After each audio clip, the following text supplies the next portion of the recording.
So in the previous video, we ended with this control system block diagram. So I wanted in this video to just go through how we can get the output of this system. Okay. So again, what I'm going to do is I'm going to just look at the signals instead of trying to reduce the entire control system. So here the signal is RS. What's the signal at this point? I know that by looking at the signal here, and to do that, I look at the signal here, and that is ys. So ys plus ns is the signal here. So that's y plus n. I'm just skipping the s's.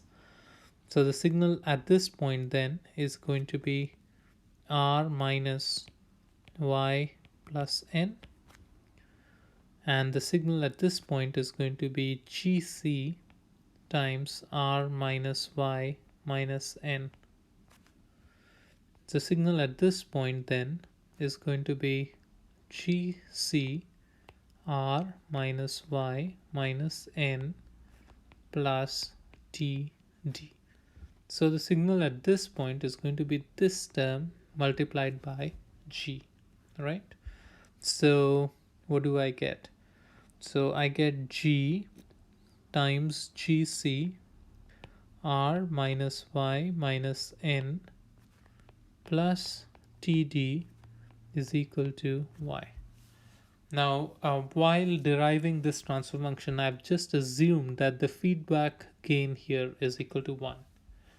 Now, but you could do the same thing with feedback gain. Let's say if you had a gain h here, you could have done the same maths with that. So instead of y plus n, you would have get y plus n multiplied by h. I'll leave you to do that. So let's reduce this equation. And what do you get?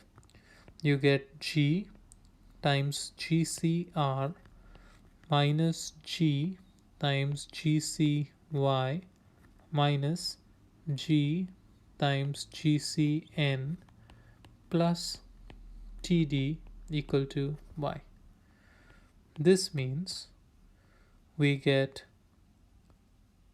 g gcr minus g gcn plus td equal to 1 plus g gcy.